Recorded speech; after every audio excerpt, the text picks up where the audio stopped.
Hello everyone. My name's Charlie, and I'll be going over question four.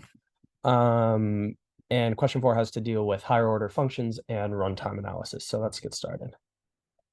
So part A. Fill out the blanks below to encode a passcode by adding numbers to each digit. The input of the encoder function is a list of single-digit numbers to use to encode a certain passcode. The encoder function returns a function that will take in the passcode to encode. The way a passcode will be encoded is by incrementing each digit in the passcode by a number from the variable list passed into the encoder function. The function uses a number from list one at a time in order to increment each digit in passcode, cycling around list if necessary.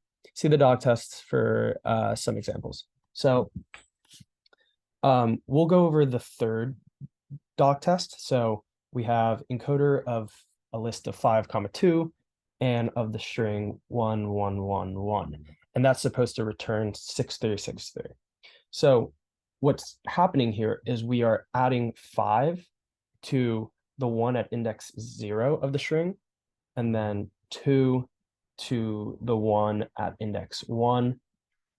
And then we're cycling back around to 5 to add 5 to the 1 at index 2, and then 2 to the 1 at index 3. So in this example specifically, we want our passcode, we want the index of our passcode to align with certain indexes of our list. So to write them all out, we want index 0 of our passcode to correspond with index 0 of our list. We want index 1 of our passcode to correspond to index 1 of our list. And now here's where it gets a little tricky. Like it says in the question, we might need a cycle around list if necessary, if list gets exhausted. So we want index 2 of our passcode to correspond with index 0 of our list, and then index 3 to correspond with index 1.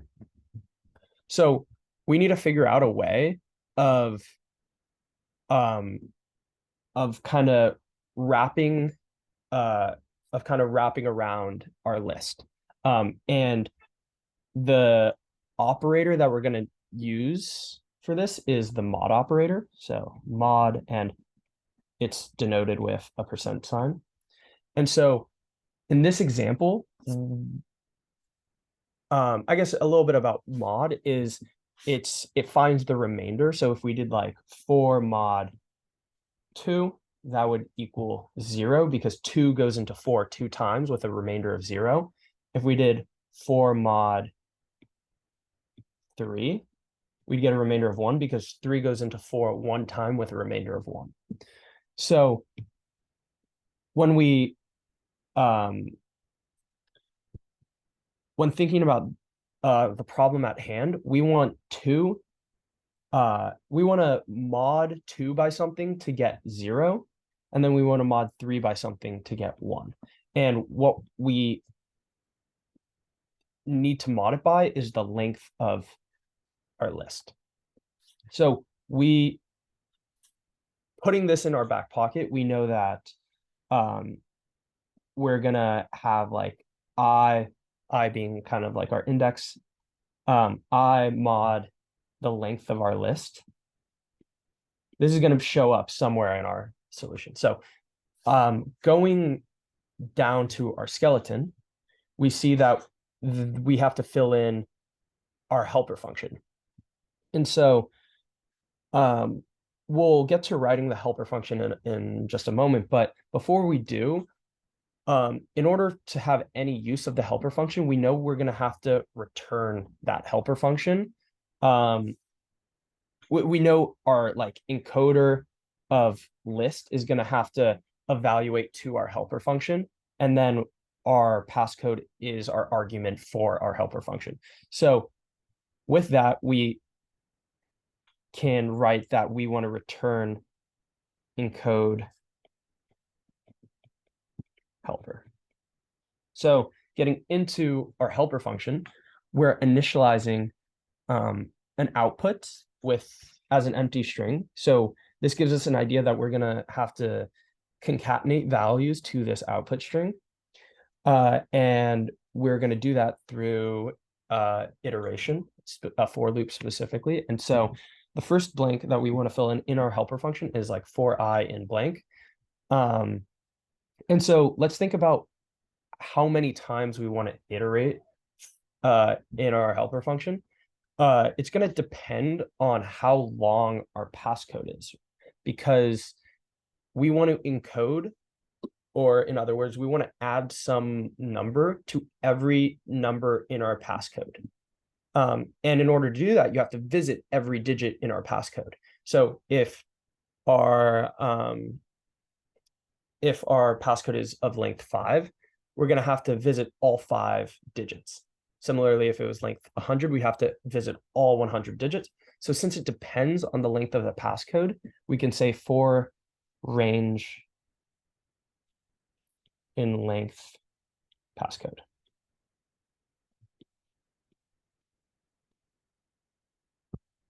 Cool. Moving on to the body of our for loop, we're initializing a variable cur, and we have 2 mysterious blanks that we're going to have to fill in, and then we see that we're indexing through our list.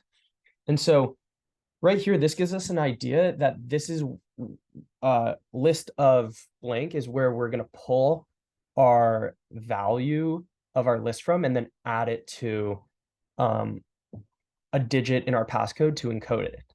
And so going back up to what I wrote up here, I said this is definitely going to be useful.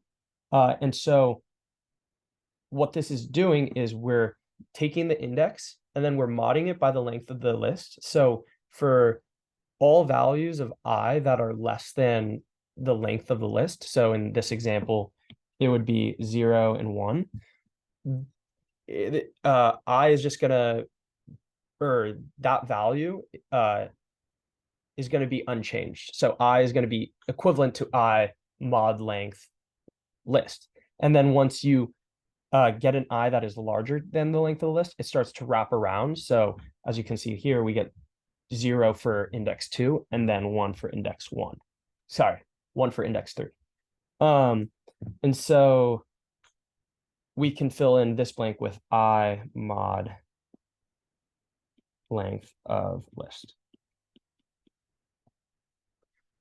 Okay. And so the next thing we have to consider is like pulling from our passcode each individual digit. So we can recall that we can index through a string in the same way that we can index through a list. So if I wanted to pull the 0th item from our string, we can just do like passcode of 0. And so like this would, sticking with the third doc test, this would return like 1. But it's important to note that this value is not an int, it's a string. And what happens if we add like a value to a string, we end up with an error. But since we want to add some value to this value, that means that we're going to have to convert this value into a int in order to add something to it. And then once we add something to it, we want to concatenate it to our output. And notice that our output is also a string. So what we're going to have to do is we're going to have to convert the string to an int, to an integer value, and then we're going to have to convert it back to a string. So implementing what I just went over, we are going to need to pull, we're going to need to use the index to pull a digit from our passcode. So we can do that with passcode I. Again, I being our index. And then we take that value, that returns a string. We convert that to an int using the built-in int function. And so then once we get our cur value, then we want to concatenate that to output. So we would say output plus, again, it wouldn't make sense to add an integer to a string. So we have to convert cur back to a string like this. And then that successfully concatenates our value to our output. And then we do this for as many times as there are digits in our passcode. And then after our for loop ends, we want to return the result of our output.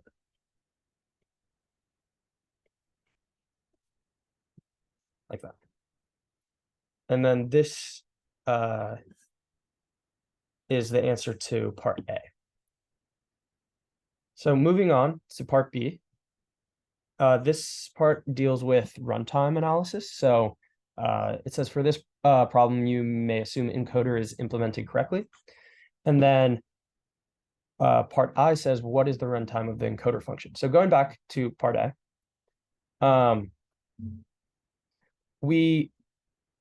the whole goal of part A was to implement a helper function, which is defined inside of our encoder function. And we're interested in the runtime of the encoder function. Note, we're not interested for this problem in the encoder helper function runtime. That will be part 2i. So just looking at running through when we call encoder, we initialize a function, but we don't call it. We just acknowledge that it's there, and then we return a reference to that function, to the helper function, so we can call it. So no matter how long list is, it's going to run in the same amount of time because it's just returning a reference to our encode helper. So because of that, our runtime for the encode function is theta of 1, or constant time. Moving on to part 2 of this question, what is the runtime of the encode helper? So this part's a little different because we're considering the runtime of the helper function. And so, like I've already mentioned, our for loop depends on the length of our passcode. So if we have a passcode of length 10, we're going to be doing 10 iterations. If we have a passcode of length 100, we're going to do 100 iterations. So the amount of iterations that we do depends on how long our passcode is. In other words, the amount of operations or iterations we do is directly proportional to how long our passcode is. And because of that, we will say that our encode helper function runs in theta of n, or in linear time.